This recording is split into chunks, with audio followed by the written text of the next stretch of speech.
नमस्कार, दृष्टि न्यूज में आपका स्वागत है। मैं हूं आपके साथ अंकिता। चलिए बढ़ते हैं मुख्य खबर की ओर। गंजबासौदा के राजीव गांधी जन चिकित्सालय में अत्याधुनिक मशीनों से खून एवं यूरिन की जांच करने के लिए पहले से प्लांट लगा हुआ है, लेकिन उसमें अब और भी नई टेक्नोलॉजी की मशीनें आ गई हैं। अब पूरी तरह से मशीनों के द्वारा जाँच की जाएगी। मध्य प्रदेश सरकार के द्वारा कुल 85 केंद्रों पर सुविधा दी गई है, जिसमें आम नागरिकों को ज्यादा से ज्यादा लाभ पहुंचे और उनकी मुफ्त एवं सटीक जाँचें हो सकेंगी। सरकार के द्वारा इस बात का ध्यान रखा गया है। लगभग 100 से अधिक जाँचों के लिए लोगों को इधर से उधर ना भटकना पड़े और पूरे भरोसे के साथ उनकी निःशुल्क जांच हो सके। इस प्रोजेक्ट का नाम वेट लिस्ट रिजिएंट है,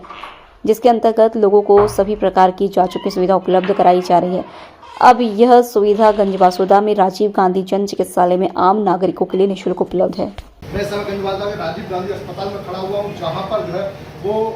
विभिन्न प्रकार की जांचों के लिए, चाहे वो ब्लड से रिलेटेड हो, यूरिन से रिलेटेड हो या अन्य जांचें हों, तमाम जांचों के लिए यहाँ पर जो है एक मशीनों लगाई गई हैं और बहुत ही आधुनिक मशीनें हैं और साथ साथ में ये कीमती मशीनें हैं। इनमें कहीं कोई मैनुअल नहीं होता, कुछ हाथ नहीं लगाना पड़ता, केवल सैंपल आता है और उस पर भी बारकोड लगा आता है। उस बारकोड के आधार पर इसमें सैंपलिंग कर दी जाती है और उसके बाद ये मशीन अपने आप सारी जांचें करने के बाद अपने रिजल्ट निकालती है और इस रिजल्ट के साथ साथ ये कहा जा सकता है कि ये रिजल्ट पूरी तरह से जो है वो ऑथेंटिक रिजल्ट है। और मैनुअल जो जांचें की जाती है उनमें कहीं ना कहीं चूक हो सकती है या वायरस हो सकते हैं, लेकिन इस मशीन में जब सैंपल आ जाता है तो उसके बाद ना तो किसी प्रकार का कोई वायरस एंट्री कर पाता है और ना किसी प्रकार का कोई जो है मैनुअल हैंडलिंग होती है। इसी के साथ अब मैं बात करूंगा आपसे इस मशीन की। ये इसमें यूरिन की जांच होती है और ये यूरिन की जांच के लिए ये मशीन लाई गई है यहाँ पर। और ये भी पूरी की पूरी जो है वो बात करिए तो ये पूरा का पूरा सिस्टम जो है ऑटोमेटिक सिस्टम है। यहाँ पर यूरिन का केवल सैंपल रखा जाता है, उसके बाद यूरिन की जो भी जांचें होती है, जितनी जांचें होती है, उनमें कहीं कोई मैनुअल आवश्यकता नहीं पड़ती और ये पूरा का पूरा ऑटोमेटिक सिस्टम से जो है ऑथेंटिक जांच जो है वो उस व्यक्ति की हो जाती है ताकि उसको आगे का इलाज जो है वो प्रॉपर मिल सके। इसी के बाद अब हम बात कर रहे हैं इस मशीन की। सैंपल लाया जाता है, लाने के बाद उसमें जो है वो रखा जाता है और ये साइंटिफिक होने के बाद जो है ये मशीन जो है जो सैंपल को कंप्लीट कर देती है, तो उसके बाद जो है वो इसमें बायो केमिस्ट्री मशीन में जाता है। इसके बाद बात करते हैं इस मशीन की। इसमें 25 सैंपल एक साथ लगाए जा सकते हैं और ये सैंपल ये मशीन पूरी तरह से जो है फुल्ली ऑटोमेटिक है। इसमें केवल आदमी का काम इतना रहता है कि वहां से बारकोड लगने के बाद इस मशीन तक जो है वो सैंपल पहुंचाना पड़ता है और